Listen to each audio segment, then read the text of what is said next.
안녕하십니까. 가tum경영연구소 최윤규입니다. 이번 시간에는 상상력의 탄생 네 번째 시간, 변화 후 중심의 설화에 대해서 말씀드려볼까 합니다. 세상에는 많은 것이 있죠. 내가 이 세상의 흐름의 중심에 설 수도 있고 가장자리에 변두리에 서 있을 수도 있습니다. 내 위치가 어디에 있느냐, 그게 굉장히 중요합니다. 제가 강의 때문에 지방을 많이 다니는데요. 지금 서울에서 부산까지 KTX를 타면 2시간 15분에서 2시간 30분 정도 걸립니다. 그런데 KTX를 타고 갈 때 KTX 그 안에 앉아 있으면 창밖으로 보이는 모든 풍경이 자연스럽게 보입니다. 요즘 같을 때 농부들이 일하는 모습도 보입니다. 또 심지어 아무리 빨리 지나가더라도 농부의 이마 속에 흐르는 땀도 보일 수가 있습니다. 느껴진다는 거죠.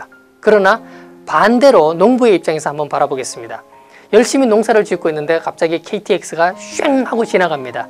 그때 KTX 안에서 어떤 사람들이 타고 있는지, 그 속에서 무슨 일이 일어났는지 알 수가 없을 겁니다. 내가 있는 위치가 어디냐, 그게 굉장히 중요하다는 사실이죠. 실례로 저는 지금부터 한 18년에서 20년 정도 된 것 같아요. 제가 그 당시에 굉장히 유명했던 한 분을 만나러 가게 됐는데요. 워낙 유명한 분을 만나러 가니까 제가 신경을 많이 썼습니다. 외모에도 신경을 쓰고, 그리고 시간을 1시간 일찍 갔습니다. 1시간 일찍 가서 그분 사무실 앞에서 기다리는데 너무 일찍 온 거예요.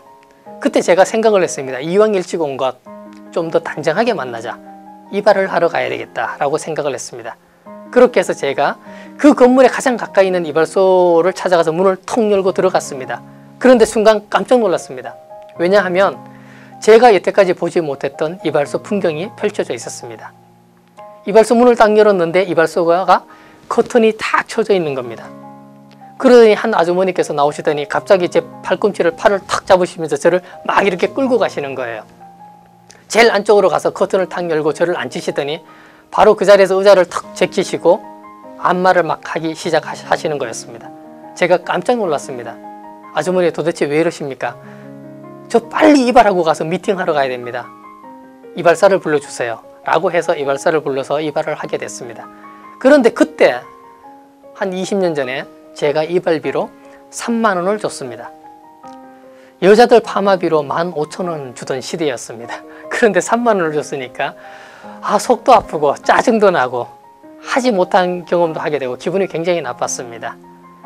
그리고 미팅을 끝나고 집에 갔더니 영문도 모르고 제 아내는 저에게 이렇게 얘기했습니다. 아우, 머리 잘 깎았네.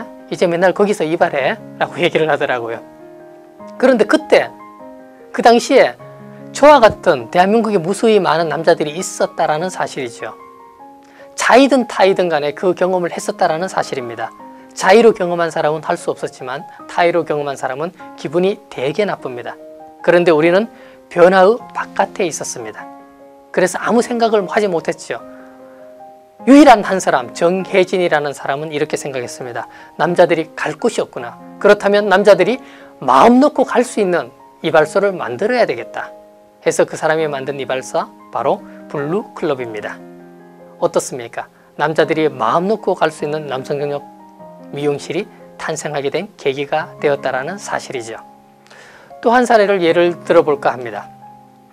제가 친하게 지내시는 분 중에 한 분이 6.1 약국 갑시다라는 책을 쓰신 김성호 대표분이 한 분 계십니다. 이분과 얘기하다가 이런 얘기를 했습니다. 저에게 이렇게 말씀하셨습니다. 서울대 약대를 나와서 고향에서 5병짜리 약국을 개업을 해서 전국에서 가장 큰 약국을 만들었고, 그리고 약사로서 자부심과 자기 실력이 뛰어남을, 그래서 기분이 굉장히 좋고 어깨가 으쓱으쓱해지는 그런 상황이었는데 어느 날 정부에서 내려온 공문을 하나 받았다고 합니다. 그 공문의 내용은 이런 내용이었습니다. 내일부터 의약 분업이 시행된다. 이제 모든 약사들은 의사의 처방전 없이 약을 조제할 수가 없다 라는 공문이었습니다. 입장을 바꿔놓고 한번 여러분 생각을 해보십시오.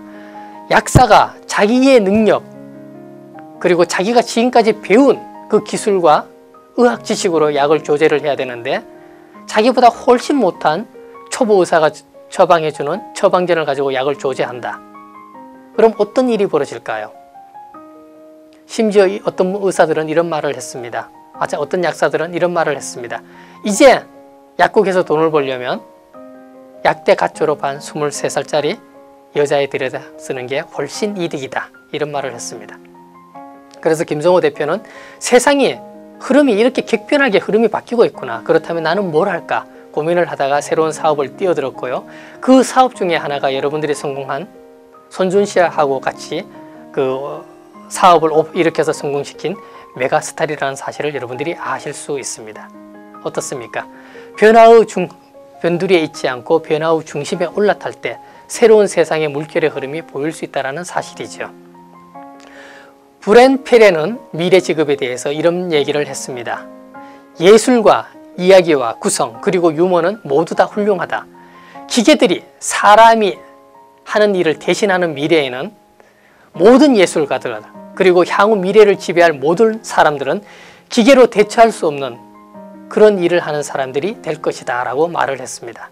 어떻습니까? 여러분들이 생각하는 화가, 작가, 배우, 건축가, 만화가 심지어 장난처럼 길거리 담벼락에 그림을 그리는 젊은 청년들까지 그 친구들이 하는 모든 일들은 기계가 대체할 수가 없습니다. 그런 직업을 택할 때 바로 미래의 상상력이 앞서가는 이 세상의 모든 부와 권력까지 움켜잡을 수 있는 그런 세력을 갖게 될 수 있다는 거죠. 저희 큰아들은 연극을 하고 저희 둘째는 그림을 그리는데 자기들 스스로 택한 직업이었습니다. 공부하라 하지 않고 스스로 너희가 할 수 있는 어떤 것을 해보라는 선택했던 것. 그런데 아이들이 선택한 모든 작업들은 기계가 할 수 없는 일을 택했다라는 사실이죠. 다니엘 핑크는 그에 져서 새로운 미래가 온다 해서 이렇게 얘기했습니다. 과거에는 특정 형태의 분류, MBA 출신, 변호사, 의사, 프로그래머가 우대받는 사회였다. 그러나 미래에는 디자인, 스토리, 놀이, 공감, 의미, 조화 등 가슴으로 생각하는 사람들이 큰 돈을 움직이는 시대가 될 것이다 라고 얘기를 했습니다. 이제 세상이 바뀌었습니다.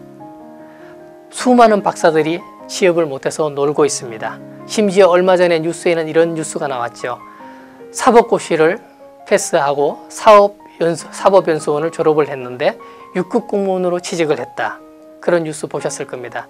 그러자 사법연수원 졸업생들이 반발을 했죠. 5급 밑으로는 취직을 하지 맙시다. 이런 반발을 했던 기사들을 많이 볼 겁니다. 이제 수요와 공급이 바뀌는 시대입니다. 기계가 할 수 없는 일을 해야 됩니다.